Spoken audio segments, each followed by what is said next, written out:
Hey guys, it's Kelly here again and welcome back to my channel. Welcome back to another book related video. Today I will be sharing with you the books that I've accumulated over the past couple of months, and this will be a book haul. I have not done one in quite some time. I believe the last one I did was spring last year, and from then till now I've accumulated quite a few books and I would love to share those with you. First off, I just want to mention that if you hear any weird noises, it's the wind. It is being crazy right now. I am kind of scared for my life, to be honest. The whole building is popping and making weird noises and it's kind of scary. Didn't even sleep last night because it was just so loud.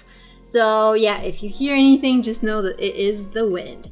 Now, in terms of the books that I have to show you this haul, I have mostly sci-fi and fantasy. If you've watched any of my content, you know that that's mostly what I read.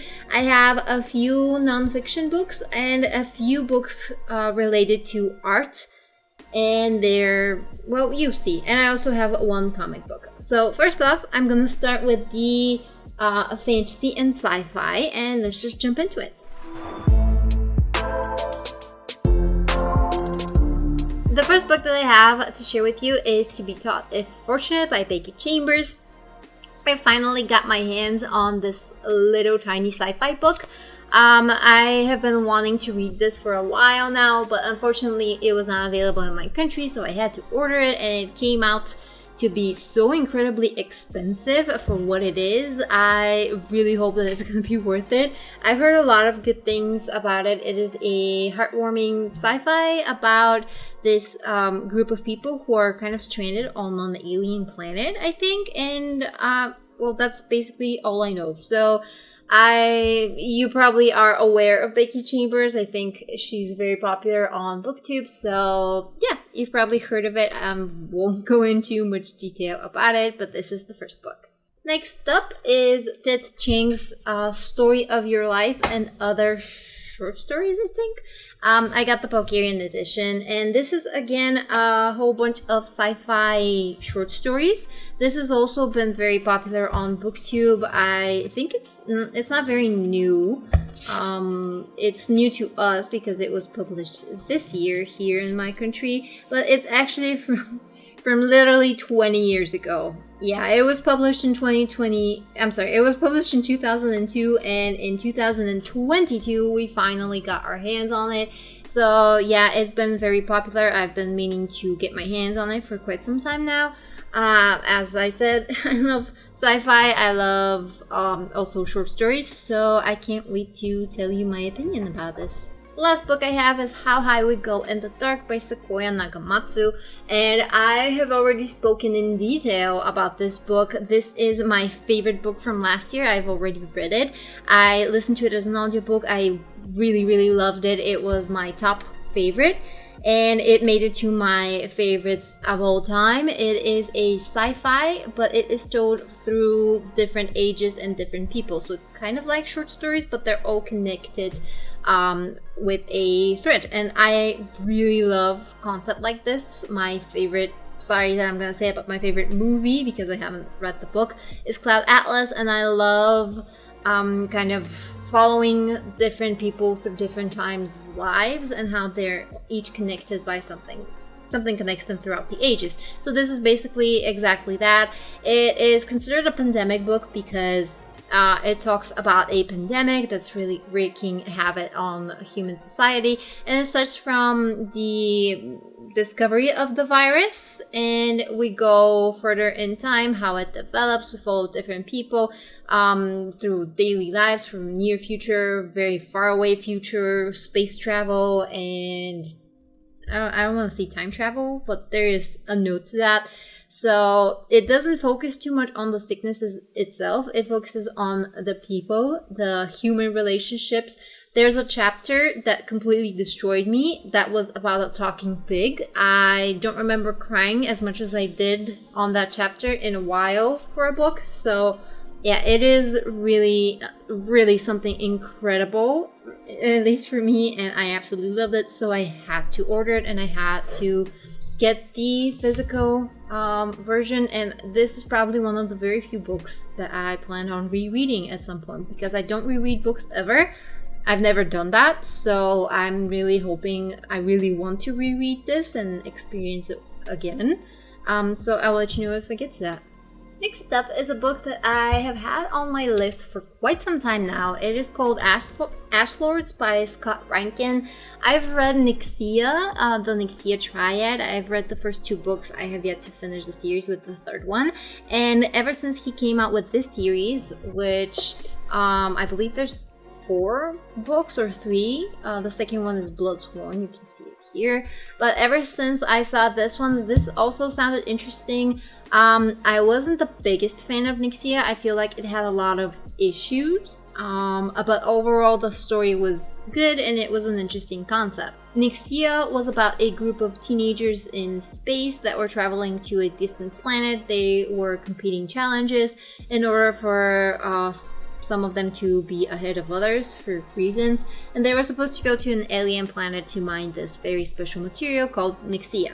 Now this time Scott Reintgen went with a fantasy, more like, so this is, from what I remember, I don't really remember much about it, but I think it was something to do with like magical horses and challenges again. People were competing, and actually I'm gonna turn it around and let you read it. You can stop it and read it if you'd like. I remember something about it, the book, but yeah, you can see that there were gods, they had gifted phoenix horses, there were some kind of races, so dream, glory, power, all the regular things in fantasy. As I said, I've had this on my list to buy for a really long time, and the reason why I bought it was I got it secondhand and it was practically nothing. So I still really want to read it. I think my initial hype for it has kind of gone down quite a bit, but I still would like to give it a shot, and I am so in love with the cover. This is a beautiful cover, and I'm not gonna lie, it was half covered by it as well. So yeah, I'll let you know if I get to it and how I feel about it. But if you've read it and you have any opinions, you can put them down in the comment section below. No spoilers, of course, but yeah, you can write down what your experience was with this book. The next book is again a book that I've been meaning to buy for a long time. It's called Ink by Alice Broadway, and it was really popular a few years ago on BookTube. I never managed to get it because we didn't have it translated, and I really wanted the English version because it was very sparkly, gold foiled. Unfortunately, they're not gonna bring it in the country, so I had to get the Bulgarian translation, and it is a fantasy. This one is a fantasy, YA fantasy, that actually Ashlords I think is also YA, just by the way. So this is a YA fantasy that follows this girl in a universe where all your memories all your experiences and all your memories get tattooed on your skin with ink, and after you die, your skin is used to create a book of your life, something along those lines. So yeah, there was something about this girl and her father and her discovering that there's something fishy going on with his book and his memories. Something along those lines. Honestly, I don't remember all that much, but it sounded like a really cool concept. I really like the idea of having your memories in some form of either tattoos, ink, or books. That's why I really loved the binding as well as a magic system that I read last year. So I am really looking forward to reading this in terms of concept, and I'll let you know what I think. Next up, I recently obtained the Atlas 6 by Olivie Blake. I won't even go into detail what this is. I feel like if you've been on BookTube, you know exactly what this is, but this is I think it's considered adult, but I've heard people kind of debate on that. It's a magic fantasy about a magic school where these different kids have different magical abilities, and that is basically all I know. It has been a huge book talk and YouTube and Bookstagram hit, so everyone's been reading it, even people who don't read fantasy. So yeah, I have been really excited to try this one, and I'll let you know what I think. Next fantasy is an adult fantasy called The Shadow of the Gods. I really love the idea of Scandinavian mythology, and I think that the magic system here is based on Scandinavian mythology. There's huge dragons, huge werewolves that are gods, and people fight them, and you can see this tiny person over here, and how in the world is he gonna defeat this dragon? But yeah, this is I think I mentioned, an adult fantasy book. It has also been, again, very popular on BookTube, so I won't get into too much detail, but yeah, it sounds really interesting and can't wait to try it out. Next up, I have The Fifth Season by N.K. Jemisin. This is again one that I've been wanting to read for so long now, and we just don't have it in my country, so I once again had to order it, and it ended up being double the price of what you would normally get it, but I wanted it so badly. It's about people having and developing abilities connected to the earth and causing cataclysms. They're you have the ability to create earthquakes and so on and so forth. It sounded like a really interesting magic system, and I was hooked. I'm very impressed by magical systems. I love reading about new ways to create a magic system, so this sounded very interesting. If you've been on BookTube, you probably know what this is about. It's not new, so yeah, I just got my hands on it. Can't wait to read it. So that was it for the fantasy and sci-fi. Now I'm going to go into the non-fiction, because as I said, I have a few non-fiction books. The first one is called Alien, and I believe it's, by Avi Loeb. Is it translated? I believe it's translated. Let me just check.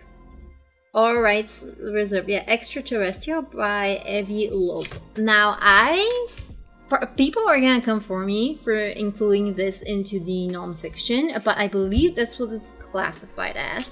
And I think it follows the author who encounters this tribe of secluded people who have witnessed aliens. And basically, he explores the first sign of alien contact on Earth and kind of what the tribe has, what their story is, and I guess what they saw and what is considered alien.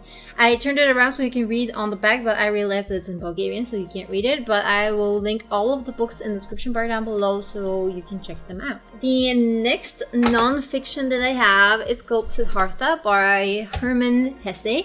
I started listening to the audiobook last year, but I really wanted to retain more of my attention, and I really wanted to follow through with a physical copy.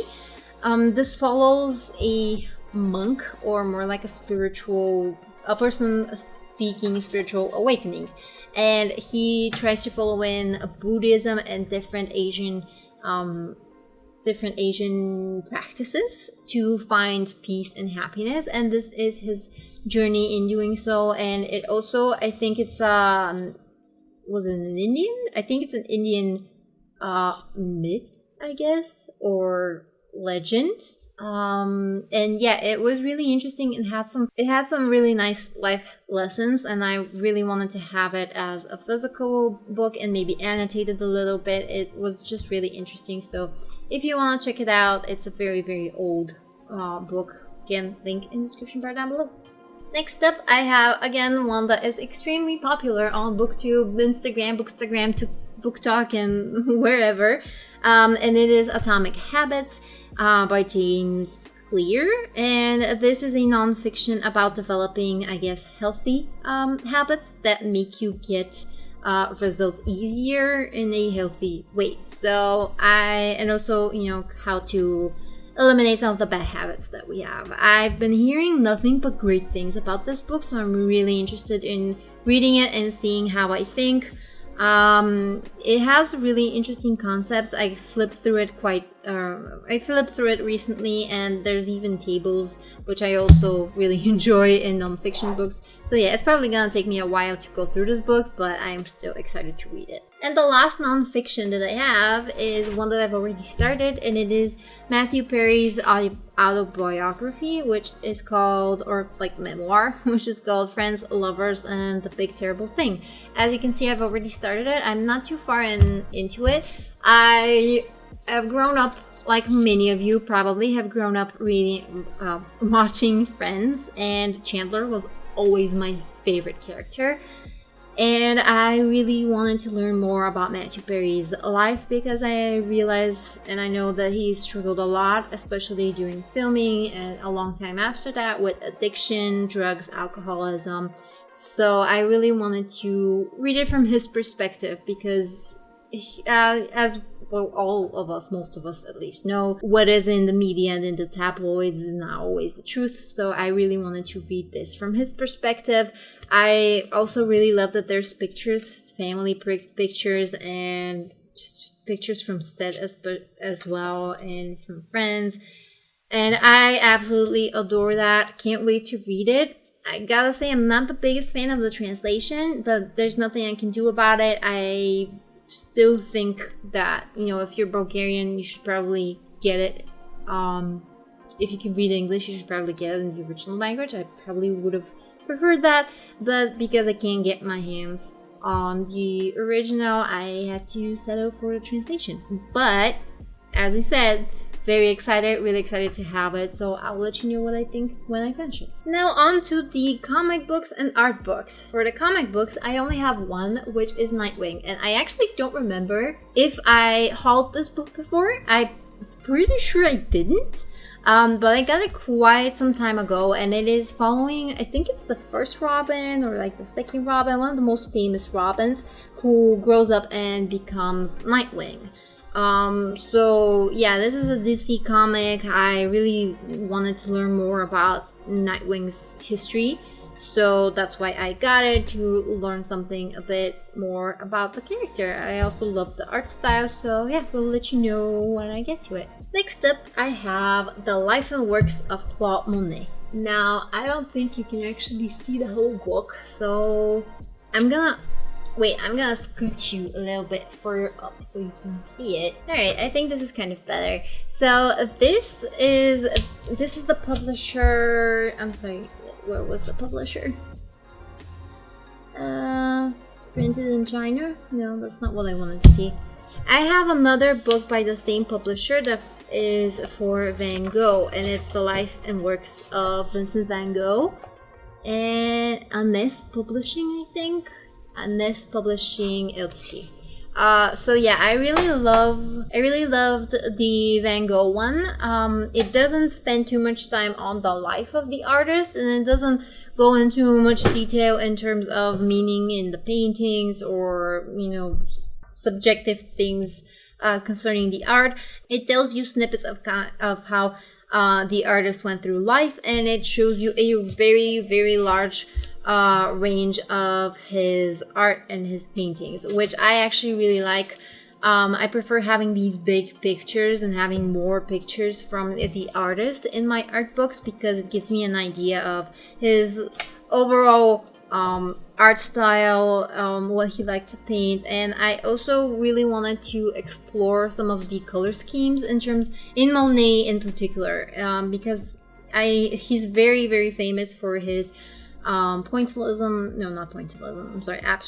but yeah, also pointillism, I think. And he's very famous for his color schemes, and that's what I really wanted to explore. Maybe take some inspiration, try to study some of his work, and figure out, just learn from the greats. So that's why I've been collecting some of the books that I'm collecting are to fill up my visual library. I really like, when I start drawing, I really like having a book that I can flip through so I can get inspired. So I've been filling up with these art books. You're gonna see the next ones as well. And yeah, just taking inspiration and learning from the greats. The next one is a small, tiny book, but I'm not gonna scoot you in further, because the last book that I'm going to talk about is also a very big book. So this is Color Harmony Pantone Edition. I saw this book from Jess Karp. She is a very famous artist here on YouTube as well as on Instagram. She has just phenomenal content, both art related, both her cinematography is amazing. I love her channel, never miss a video. And she mentioned this book, and I think another one. No, I don't think she mentioned that, or did she? I think maybe she mentioned the last one as well. Anyway, so she mentioned in a video her favorite art-related books, and this was one of them. And this goes into first, it goes into the obvious, how color works, the normal stuff that any artist should probably already know.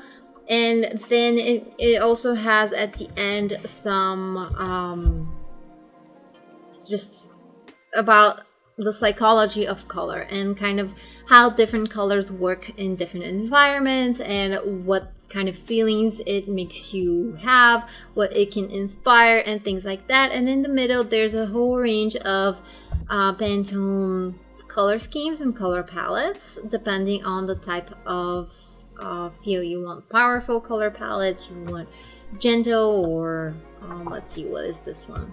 Rich color palettes. And I thought this was really handy. I really like having some choices of colors because it's really hard for me to combine colors. So something like this where I can just flip through and find the colors that go together is really handy for me as an artist. So I will let you know if I use it soon in one of my art pieces, and I'll let you know what I think. So far, I am enjoying the book, and I really had a fun time even just flipping through it and seeing all of the colorful palettes. And the last book that I have is 101 Great Illustrators from the Golden Age from 1890 to 1925. Now, can I fit the whole book? Okay, I think I'm kind of fitting the whole book. Let's see. Yeah, the whole book is fitting. So this is one that I was extremely excited about, and I have been flipping through it like crazy for the last 2 days since I got it. It is a huge book. You can actually kill someone with this book. But yeah, as you can see, I've already tabbed a few of the pages and a few of the artists, which I'm going to use. Now, I'm going to tell you what it's about. So it mentions all of the artists, the most famous artists from these years, and basically how illustration kind of developed. And the tabs that I have are usually artists. Sorry, can't seem to get. Yeah, so it tells you a little bit about the life of the artist, not too much, it's just a snippet, and it shows you a couple of the pictures. Each artist almost has 2 pages dedicated to them. So the one thing that I don't like about the book is the fact that it only has 2 pages. But again, it's 101 artists, so it's normal that they can't fit everything, and it's already a huge chunker. Now, I am going to use this as a guide to learn more about illustrators because I really don't know much about classical artists and illustrators, except the main ones that everyone knows about. And the reason that is because I was in more of an engineering oriented arts class, degree, whatever. And we did study graphic design and we did study art history, but we didn't spend too much time on illustration or the artists themselves. We learned more about technology, more about engineering, and so on and so forth. So I'm not familiar with a lot of these artists. Actually, I'm pretty sure I'm familiar with five of them. But I really wanted something that would familiarize me with the most famous ones, and I can pick and choose different styles that I really like. And then if I want to learn more about the artist, I would just find a book that is primarily about him, his life, their life, or their art. So that's exactly why I have these tabs. For instance, for Harrison Fisher, I found I really love this style. I really love the girls that he draws. I think they're very delicate and beautiful, and that's something that I want to incorporate in my own art style. So I found a book that I am probably going to order soon from Amazon which contains some of his art. So that's why I tapped some of these. I want to try and recreate some of the line work, trying to get a feel, learn again from the artists themselves, and I want to then find books that are exclusively for them and for their art, and kind of get them as well and start learning from them as well. JC Leyendecker is just an all-time favorite. He's one that has not just 2 but 4 pages, and I still think that they could have done they could have put more pictures. He has amazing art, especially his portraits. I am in love with his portraits. He has a very specific line work that is very recognizable, and I really wish that we had some more pictures here. So, but that just means that I will buy a different book that is dedicated just to his work. So, you know, I'm going to take this chance and, as I said, enrich my visual library. So yeah, I have a few ones. As you can see, I've mostly, like 2 of them I have tabbed are these types of style, women fashion, art. I just gravitate towards it, and I've been gravitating towards it for some time now. That's why I have them tabbed. Probably things are going to change during the years. You know, you get inspired by different things throughout different parts of your life, but yeah, I really just love everything and all of the work that has gone into these paintings. All of the work that has gone into making this book, because obviously, you know, the paintings and the illustrations, but I really love the attention to detail, and I really love that they do mention the most important parts of the artist's life. So yeah, this is, I think, an incredibly valuable book, and I am so happy to have it. There is no way I could have found it in my country. We would never have something like this, so I am just so happy. I bought it very cheap because I bought it used as well. Well, not very, but I think it was like, was it 20 something pounds? Yeah, it's $40 new, I guess. I think I got it for like 30 pounds, something like that. So really, or 20 pounds, I don't remember, but it was a bit cheaper than I would have gotten it new. So I am really happy that I have this, and I'm so excited to learn more about these artists. I've already flipped through twice and yeah, I really want to even redraw some of the art so I can kind of get a feel of the lines, the colors, and so on and so forth. So yeah, that is it from me today, guys. I hope you enjoyed this video. I hope you got some ideas for books that you might want to check out, and even the art books if you're an artist that were that seemed interesting to you. I definitely recommend them, all of them so far. I've been loving, and I am going to get some more, and I'm going to do another one, maybe just my art books, we'll see. And yeah, so that's it for this video. Any information about the books that I said and spoke about is going to be in the description bar down below, so be sure to check that out if you missed something. So thank you guys so much for watching. Comment, like, and subscribe if you like what you see and would like to see more. And I'll see you in the next one. Bye!